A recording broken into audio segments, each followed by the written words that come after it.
All right, folks, I'm just leaving CrossFit here. Gonna go to Reddit for a topic. And I'm not running the Insta360 just because I gotta run to Costco right after this and get into my wife's vehicle. So, topic is about, well, the person writing on Reddit is saying that they are struggling to communicate in meetings, but then the specific example they give is around stand-ups. So I wanted to talk about like stand-up meetings, sort of the idea behind them and my perspective, my opinion, how to do them effectively.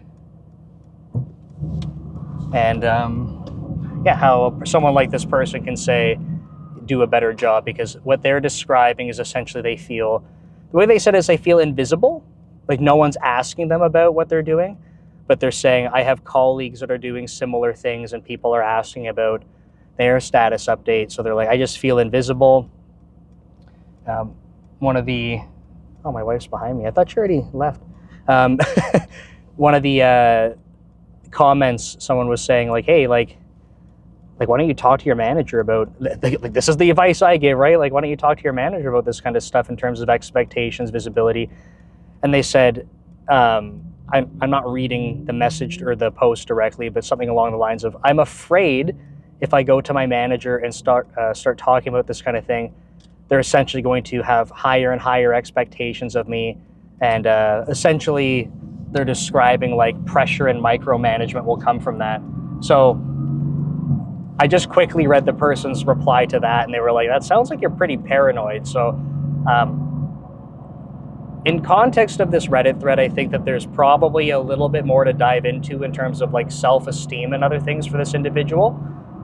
So I just wanted to mention that, because when I do videos like this and I'm talking about these very general topics, I'm trying to find maybe points I can bring up that might feel relatable to you. Because if you're like, yeah, I wouldn't want to talk to my manager either for similar reasons, I actually think that might be probably a little bit not a smart move, man. I should have ran the Insta360. I feel like that's probably more of a personal thing for you. Like if you're afraid of something and being paranoid that something's going to happen, I think there's probably something to work on internally. Okay, so let's kind of break it down, right? Like, what's the point of a stand-up meeting? Well, generally when we do stand-up meetings, they're meant to be very quick. They're meant to highlight any like milestones, or if you're blocked. And I feel like if people are like, it almost never works this way, unfortunately, in my experience, but if everyone's making good progress, everything's on track, and there happens to not be like a milestone update, a stand-up should be like lightning fast, right? Like nothing to report, making great progress, and next. Like literally that fast. But the reality is, I think that when we dig into how these things generally go, like sometimes people will say things like that, and the reality is they've been stuck on something for like a week and they haven't made any progress. So what they're relaying to the team is like, hey, there's good progress being made. Can't speak apparently. But the reality is like there isn't any progress. So sometimes people are afraid to say these things. So the intention is to talk about like a milestone, something has become unblocked or you have become blocked. These things are really important so that we can make adjustments, right? So if you get stuck on something, you should be asking for help, like raising awareness to it. But I think, I don't know exactly where it stems from, and there could be many reasons for it, but I think a lot of the time people are afraid of sharing updates like that. They're afraid that like, hey, if I say that I haven't made progress since yesterday, people are going to think I'm dumb, or I'm going to get fired because I didn't make progress, or whatever else. And maybe people have had bad, speaking's not my forte today.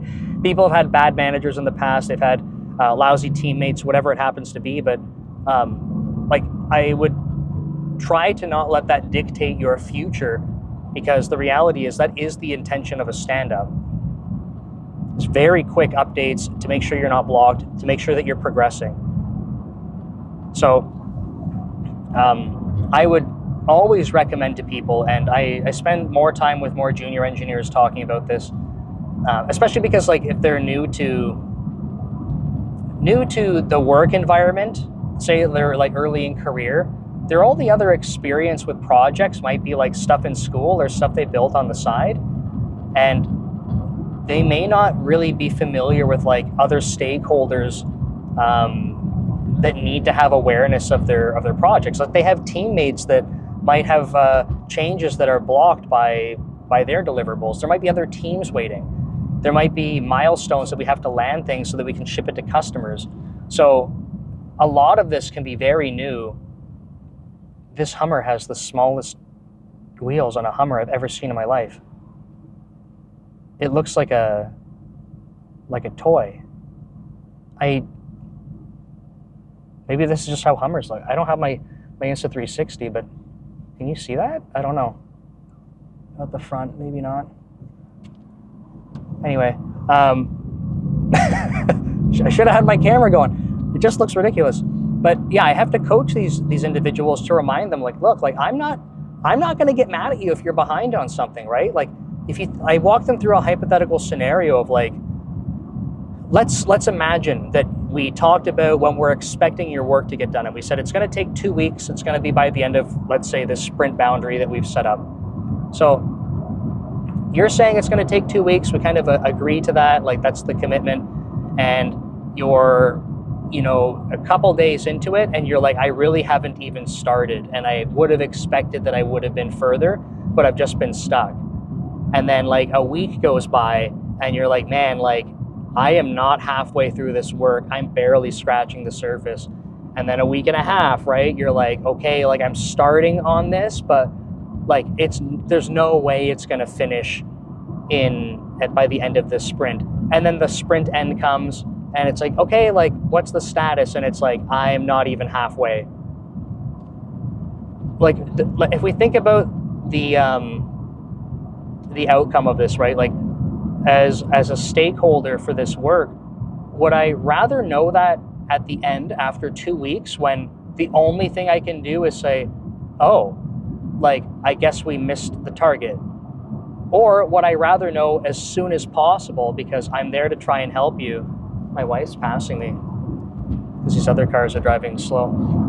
Or would I rather know sooner to support you and try to make adjustments? Like if you told me 1 week in, like, hey man, like I'm barely even getting started on this, depending on what this project is like, the importance of it, the severity, what other people are working on, part of my job is to make sure that I can help enable you to be successful, right? So I might say, hey, look, maybe you should go talk to this person. Maybe I can bring in someone else to help you, right? Like there's so many things we can do as a team to try and make this work progress. So I remind people, like, the sooner you tell me that things are off course, the sooner we can make adjustments. There's going to be so many things that are outside of your control. So many things, right? Now, if we do this every single sprint, and when we kind of understand what's going on, it's like not because of external factors, it's just because you're slacking off, or like you didn't actually want to do your work, or I don't know, you're not showing up to work or something. Different story, but like I don't lead with that. That's not the primary thing that I expect is happening. So I just don't, that's not where my head goes. It's just like, how do I help you, right? So this is the intention behind sharing status updates and using stand-up meetings, to be able to share that really quick update to make sure if someone needs help, we can get that to them, sorry. Now, I want to kind of double back on kind of how this person was asking about this, because as I'm talking through this, you might say, yes, Nick, like, no shit, we know how stand-up meetings are supposed to work, we get it. For some of you, that might have been helpful, and you're like, okay, that framing helps, like, great. But the way that this person asks about this is like, it sounds like they're very self-conscious that they're not being, their work isn't being recognized. And to me, that's a very different, and I believe it's a very different conversation than like how to communicate in stand-up meetings. I think they're kind of looking at one symptom, which is I happen to not get noticed in stand-up meetings. No one seems to care in stand-up meetings. But I don't think that's like the root of what they're after. I feel like, and I don't know the person, it's hard for me to say, I feel like the root of what they're after is like, I don't feel recognized for my work. That's how I believe that to be the case. Or maybe they feel like it seems like my work is not important, right? And the reason I think it could be something like that is they mention other people seem to be working on similar things. So why are they being asked about their work and I'm not being asked about mine? Why do I feel invisible? Maybe it's not quite about recognition, but it's about like, am I even doing something that's worthwhile?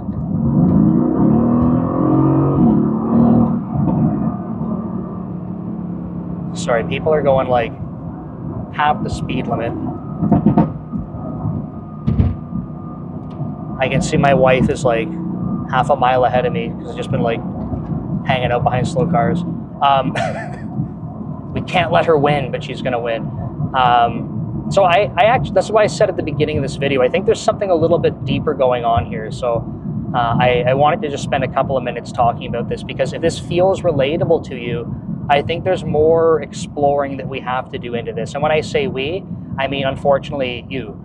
You have to go explore this a little bit more and understand. So if you're feeling like you're not being recognized for your work, I think that's a really important conversation to have with your manager. Okay?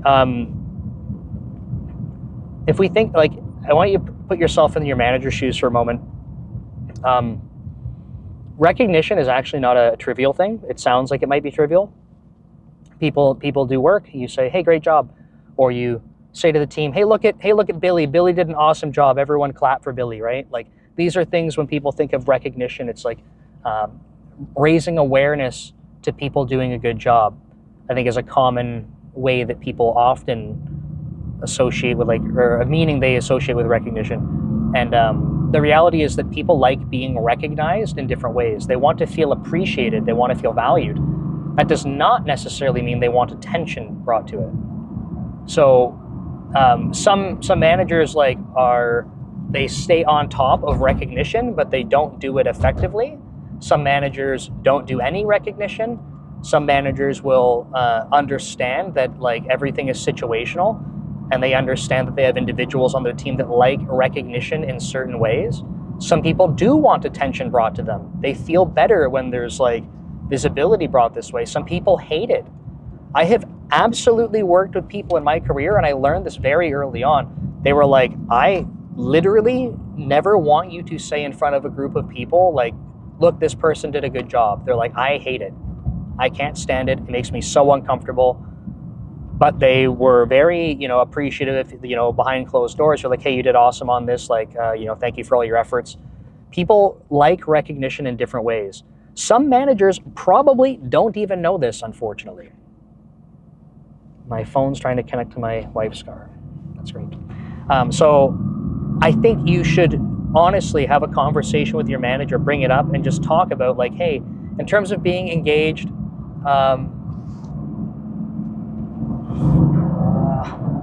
sorry, someone's pinging me for on-call work. I'm not on call, but they said it's urgent. Sorry to ping you, but then they didn't say what it is.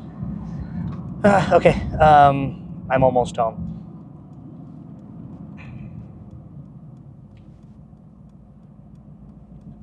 Just pulling into my house. Okay, so yeah, have a conversation with your manager about how you prefer recognition, because that ties into engagement. It's very difficult to remain engaged if you're feeling like you're never recognized.